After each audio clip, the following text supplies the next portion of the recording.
ಪ್ರಕಾಶ್ ರಾಜ್ ಅವರನ್ನು ಕೂಡ ನನ್ನ ಹತ್ರ ಫೋನ್ ಮಾಡಿ ಮಾತಾಡಿದ್ರು. ನೀನು ಸರಿಯಾಗಿ ಮಾಡ್ತಿದ್ದೀಯಾ, ನೀನು ಸತ್ಯ ಏನಿದೆ ಎಲ್ಲ ಹೇಳ್ಬಿಡು, ನಾನು ಬಂದು ನಿನ್ನನ್ನು ಒಪ್ಕೋತೀನಿ.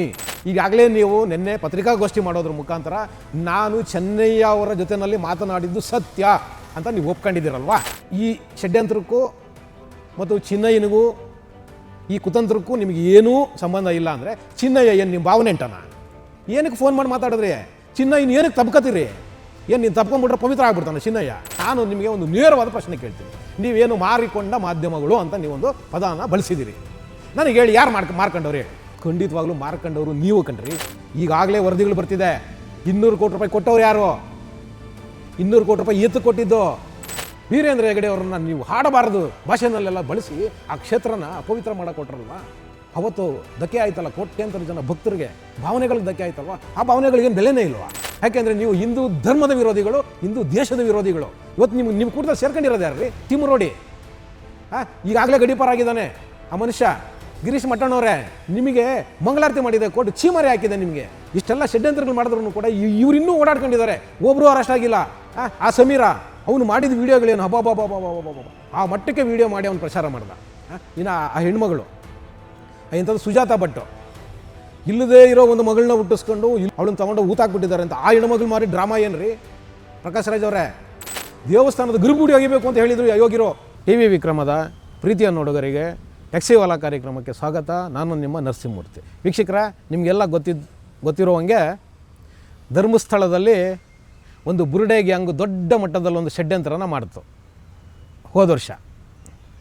ಚಿನ್ನಯ್ಯ ಅಂತಕ್ಕಂಥ ಒಬ್ಬ ವ್ಯಕ್ತಿನ ಕರ್ಕೊಂಡು ಬಂದು ಒಂದು ದೊಡ್ಡ ಮಟ್ಟದಲ್ಲಿ ನಾನು ಇಲ್ಲಿ ಹಣಗಳನ್ನ ಊತಿದ್ದೀನಿ, ಧರ್ಮಸ್ಥಳದ ಧರ್ಮಾಧಿಕಾರಿಗಳು ಮತ್ತು ಆಡಳಿತ ಮಂಡಳಿಯ ಆದೇಶದ ಮೇರೆಗೆ ತುಂಬ ಜನ ಹೆಣ್ಣುಮಕ್ಕಳು ಇಲ್ಲಿ ಸತ್ತಿದ್ದಾರೆ, ಅತ್ಯಾಚಾರಗಳು ಮಾಡಿದ್ದಾರೆ, ಕೊಲೆಗಳು ಮಾಡಿದ್ದಾರೆ, ಅಂಥ ಹೆಣಗಳನ್ನ ನಾನು ಇಲ್ಲಿ ಊತಿದ್ದೀನಿ, ನೀವು ಬಂದರೆ ನಾನು ತೋರಿಸ್ತೀನಿ, ನೀವು ಅಲ್ಲಿ ಅಗಿಬೋದು, ಬುಲ್ಡೆಗಳು ಸಿಗ್ತವೆ, ಅದು ಇದು ಅಂತ ಹೇಳ್ಬಿಟ್ಟು ಬುಲ್ಡೆ ಬಿಟ್ಟು ಒಂದು ಬುಲ್ಡೆ ಗ್ಯಾಂಗು ಈ ತಿಮ್ಮರೋಡಿ, ಜಯಂತ, ಆಮೇಲೆ ಈ ಗಿರೀಶ್ ಮಟ್ಟಣ್ಣ ಇಂಥವರೆಲ್ಲ ಒಂದು ಟೀಮ್ ಮಾಡ್ಕೊಂಡು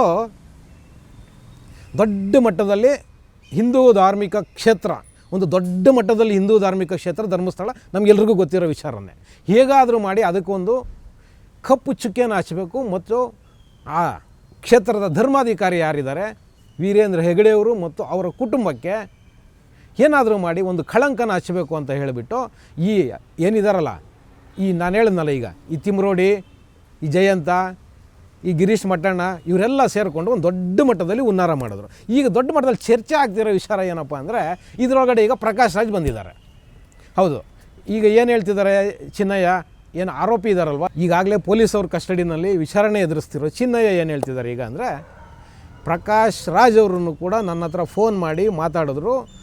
ನೀನು ಸರಿಯಾಗಿ ಮಾಡ್ತಿದ್ದೀಯಾ, ನೀನು ಸತ್ಯ ಏನಿದೆ ಎಲ್ಲ ಹೇಳ್ಬಿಡು, ನಾನು ಬಂದು ನಿನ್ನನ್ನು ಒಪ್ಕೋತೀನಿ ಅಂತ ನನ್ನ ಜೊತೆ ಮಾತಾಡಿದ್ರು ಫೋನಲ್ಲಿ ಅಂತ ಹೇಳಿ, ಇದು ತುಂಬ ದಿನಗಳ ನಂತರ ಪ್ರಕಾಶ್ ರಾಜ್ ಅವರ ಹೆಸರನ್ನ ಇದರಲ್ಲಿ ತರ್ತಿದ್ದಾರೆ.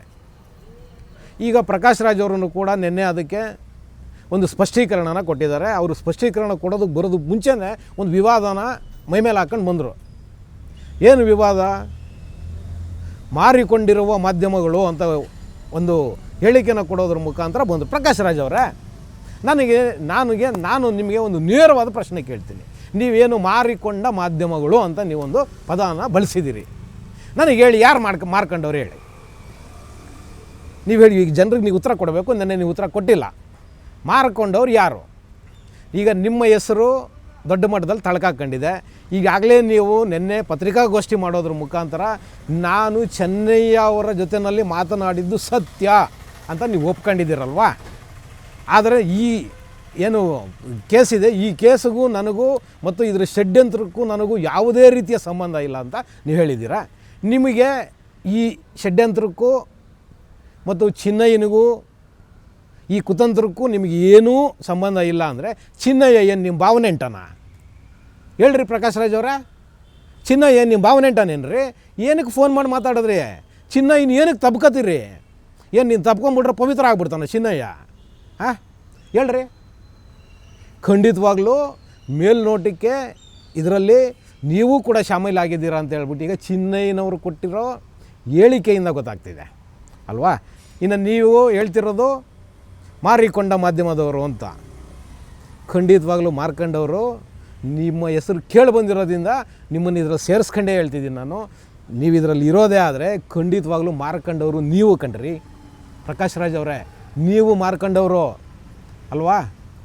200 ಕೋಟಿ ರೂಪಾಯಿ ಈ ಹುನ್ನಾರಕ್ಕೆ ದುಡ್ಡು ಬಂದಿದೆ ಅಂತ ಈಗಾಗಲೇ ವರದಿಗಳು ಬರ್ತಿದೆ. 200 ಕೋಟಿ ರೂಪಾಯಿ ಕೊಟ್ಟವ್ರು ಯಾರು?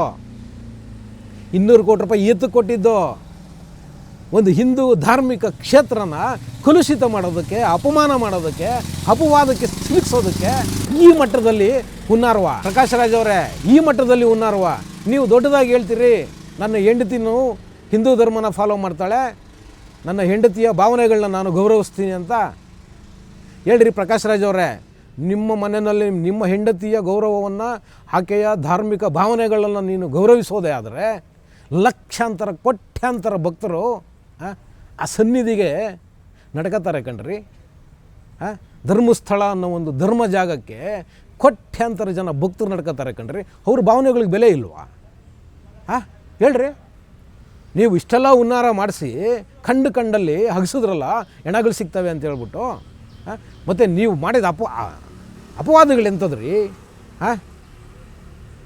ವೀರೇಂದ್ರ ಹೆಗಡೆ ಅವ್ರನ್ನ ನೀವು ಹಾಡಬಾರದು ಭಾಷೆನಲ್ಲೆಲ್ಲ ಬಳಸಿ ಆ ಕ್ಷೇತ್ರನ ಅಪವಿತ್ರ ಮಾಡೋಕೆ ಕೊಟ್ರಲ್ವ? ಅವತ್ತು ಧಕ್ಕೆ ಆಯ್ತಲ್ಲ ಕೋಟ್ಯಾಂತರ ಜನ ಭಕ್ತರಿಗೆ, ಭಾವನೆಗಳಿಗೆ ಧಕ್ಕೆ ಆಯ್ತಲ್ವ? ಆ ಭಾವನೆಗಳಿಗೇನು ಬೆಲೆನೇ ಇಲ್ವಾ? ಹೇಳ್ರಿ.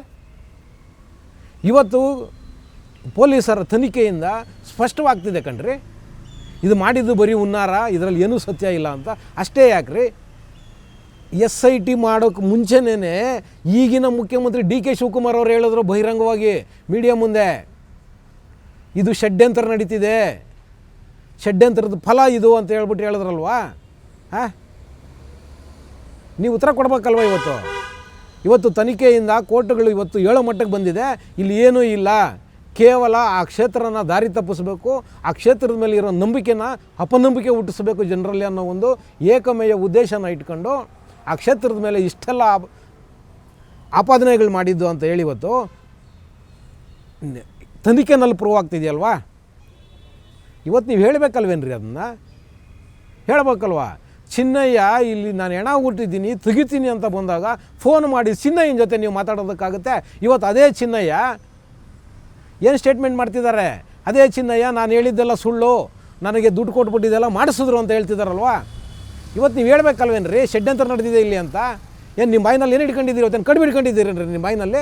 ಇವತ್ತು ಹೇಳ್ರಿ ಷಡ್ಯಂತ್ರ ಆಗಿದೆ ಅಲ್ಲಿ ಅಂತ. ನೀವು ಹೇಳೋದಿಲ್ಲ ಕಣ್ರಿ. ಯಾಕೆಂದರೆ ನೀವು ಹಿಂದೂ ಧರ್ಮದ ವಿರೋಧಿಗಳು, ಹಿಂದೂ ದೇಶದ ವಿರೋಧಿಗಳು. ಇವತ್ತು ನೀವು ಕೂಟದಲ್ಲಿ ಸೇರ್ಕೊಂಡಿರೋದು ಯಾರು ರೀ? ತಿಮ್ಮರೋಡಿ ಈಗಾಗಲೇ ಗಡೀಪಾರ್ ಆಗಿದ್ದಾನೆ ಆ ಮನುಷ್ಯ. ಕೋರ್ಟ್ ಇವತ್ತು ಗಡೀಪಾರ್ ಮಾಡಿದೆ, ಆ ಧರ್ಮಸ್ಥಳ ಜಾಗಕ್ಕೆ ಬರೋಂಗಿಲ್ಲ. ನಿನ್ನೆ ಕೋರ್ಟಲ್ಲಿ ಏನಾಗಿದೆ? ಗಿರೀಶ್ ಮಠಣ್ಣವರೇ, ನಿಮಗೆ ಮಂಗಳಾರತಿ ಮಾಡಿದೆ ಕೋರ್ಟ್, ಚೀಮಾರಿ ಹಾಕಿದೆ ನಿಮಗೆ. ಹೌದು, ಚೀಮಾರಿ ಹಾಕಿದೆ ನಿಮಗೆ. ಇಷ್ಟೆಲ್ಲ ಷಡ್ಯಂತ್ರಗಳು ಮಾಡಿದ್ರು ಕೂಡ ಇವ್ರು ಇನ್ನೂ ಓಡಾಡ್ಕೊಂಡಿದ್ದಾರೆ, ಒಬ್ಬರು ಅರೆಸ್ಟ್ ಆಗಿಲ್ಲ. ಆ ಸಮೀರ ಅವನು ಮಾಡಿದ ವೀಡಿಯೋಗಳೇನು ಹಬ್ಬ ಆ ಮಟ್ಟಕ್ಕೆ ವೀಡಿಯೋ ಮಾಡಿ ಅವನು ಪ್ರಚಾರ ಮಾಡ್ದ.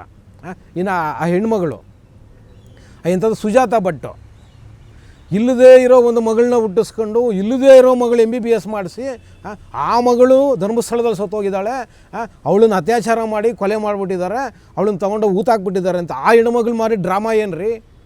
ಪ್ರಕಾಶ್ ರಾಜ್ ಅವರೇ, ಇದಕ್ಕೆಲ್ಲ ನೀವು ಉತ್ತರ ಕೊಡಬೇಕಲ್ವೇನ್ರಿ? ಇದ್ರ ಹಿಂದೆ ಯಾರಿದ್ದಾರೆ ಅನ್ನೋದಕ್ಕೆ ನೀವೊಬ್ಬ ಜವಾಬ್ದಾರಿಯುತ ಮನುಷ್ಯನಾಗಿ ಇದನ್ನು ಖಂಡನೆ ಮಾಡಬೇಕಲ್ವಾ? ಅಷ್ಟು ಜನ ಬಂದಾಗ ನೀವು ಅವರಿಗೆ ಸಪೋರ್ಟ್ ಮಾಡಿ ತಪ್ಕೋತೀನಿ ಅಂತ ಹೇಳೋವಾಗ ಇವತ್ತು ಅದೆಲ್ಲ ಸುಳ್ಳು ಅಂದಾಗ ಅದೇ ಜನರು ಕಪಾಳ ಕೊಡ್ತೀನಿ ಅಂತ ಹೇಳ್ಬೇಕಲ್ವಾ ಪ್ರಕಾಶ್ ರಾಜ್ ಅವರೇ? ಯಾಕೆ ನಿಮ್ಮ ಮೈನಲ್ಲಿ ಕಡುಬು ತಗ್ಲಿಕೊಂಡಿದ್ದೀಯನ್ರಿ? ಕಡುಬು ತಗ್ಲಿಕೊಂಡಿದ್ಯಾ? ಇದರಲ್ಲಿ ನೋಡಿ, ನಿಮ್ಮ ಹೆಸರು ಕೇಳಿ ಬಂದಿದೆ. ಈಗ ತನಿಖೆ ಈಗ ಮತ್ತೆ ಜೋರಾಗ್ತಿದೆ.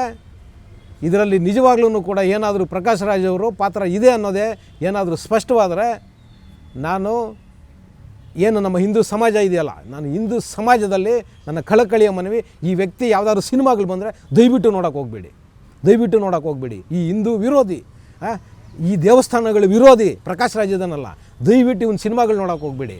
ಇವ್ನ ಸಿನಿಮಾಗಳು ನೋಡಿಲ್ಲ ಅಂದರೆ ಇವ್ನಿಗೆ ಅವಕಾಶಗಳೇ ಸಿಗಬಾರ್ದು. ಹಂಗೆ ಮಾಡಬೇಕು, ಆವಾಗಲೇ ಇವರಿಗೆಲ್ಲ ಬುದ್ಧಿ ಬರೋದು. ಹೌದು ವೀಕ್ಷಕರು, ಆವಾಗಲೇ ಬುದ್ಧಿ ಬರೋದು. ಕೋಟ್ಯಾಂತರ ಜನರ ಭಕ್ತಿನ ಆ ದೇವಸ್ಥಾನದ ಮೇಲೆ ಇಟ್ಕೊಂಡಿದ್ರಲ್ಲ, ಆ ಭಕ್ತಿಗೆ ಧಕ್ಕೆ ತಂದಿದ್ದಾರೆ ಇವರು ಹುನ್ನಾರ ಮಾಡೋದ್ರ ಮುಖಾಂತರ. ಯಾವ ಮಟ್ಟಕ್ಕೆ ಇವರು ಹೋಗಿದ್ದು ಅಂದರೆ ದೇವಸ್ಥಾನದ ಗರ್ಭಗುಡಿ ಅಗಿಬೇಕು ಅಂತ ಹೇಳಿದರು ಅಯೋಗ್ಯರು. ಅಂಥ ಅಯೋಗ್ಯರುಗಳು ಆ ಮಟ್ಟಕ್ಕೆ ಹುನ್ನಾರ ಮಾಡಿದ್ದು. ಮತ್ತು ಇದರಲ್ಲಿ ವಿಶೇಷವಾಗಿ ಪೊಲೀಸ್ ಇಲಾಖೆಯವರು ದಯವಿಟ್ಟು ಇದನ್ನು ನೀವು ಚೆನ್ನಾಗಿ ತನಿಖೆಗಳನ್ನ ಮಾಡಿ. ಬರೀ ಈಗ ಯಾರು ಕಾಣಿಸ್ತಿದಾರಲ್ಲ ಇಲ್ಲಿ 4-5 ಜನ, ಈ ತಿಮ್ರೋಡಿ, ಆ ಜಯಂತ, ಈ ಮಟ್ಟಣ್ಣ, ಖಂಡಿತ ಇಷ್ಟೇ ಜನ ಅಲ್ಲ, 200 ಕೋಟಿ ರೂಪಾಯಿಗಳನ್ನ ಇದಕ್ಕೆ ಖರ್ಚು ಮಾಡ್ತಿದ್ದಾರೆ ಅಂತ ಈಗಾಗಲೇ ಏನು ಸುದ್ದಿಗಳು ಬರ್ತಿದೆ. 200 ಕೋಟಿ ಕೊಟ್ಟವ್ರು ಯಾರು? ಇದು ಹೆಂಗೆ ಇಲ್ಲಿವರೆಗೂ ಬಂದು ತಲುಪ್ತು ಈ ದುಡ್ಡು? ದಯವಿಟ್ಟು ಇದನ್ನೆಲ್ಲ ಚೆನ್ನಾಗಿ ತನಿಖೆ ಮಾಡಿ ಯಾರು ಈ ಆರೋಪಿಗಳಿದ್ದಾರೆ, ಈ ಷಡ್ಯಂತ್ರ ಯಾರು ಮಾಡಿದರು ಅವರುಗಳಿಗೆ ದಯಮಾಡಿ ಪೊಲೀಸ್ ಇಲಾಖೆಯವರು ಶಿಕ್ಷೆ ಕೊಡಿಸ್ಬೇಕು ಅಂತ ಹೇಳುವುದರ ಮುಖಾಂತರ ಇವತ್ತಿನ ಟ್ಯಾಕ್ಸಿವಾಲ ಕಾರ್ಯಕ್ರಮವನ್ನು ಮುಗಿಸ್ತಾ ಇದ್ದೀನಿ.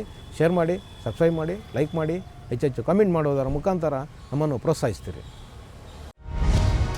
ಟಿವಿ ವಿಕ್ರಮ, ದೇಶ ನಿಮ್ಮ ಕೈಯಲ್ಲಿ.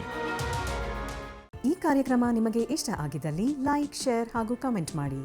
ಟಿವಿ ವಿಕ್ರಮದ ಕಾರ್ಯಕ್ರಮಗಳನ್ನು ನಿರಂತರವಾಗಿ ವೀಕ್ಷಿಸಲು ಸಬ್ಸ್ಕ್ರೈಬ್ ಮಾಡಿ, ಬೆಲ್ ಐಕನ್ ಒತ್ತಿ.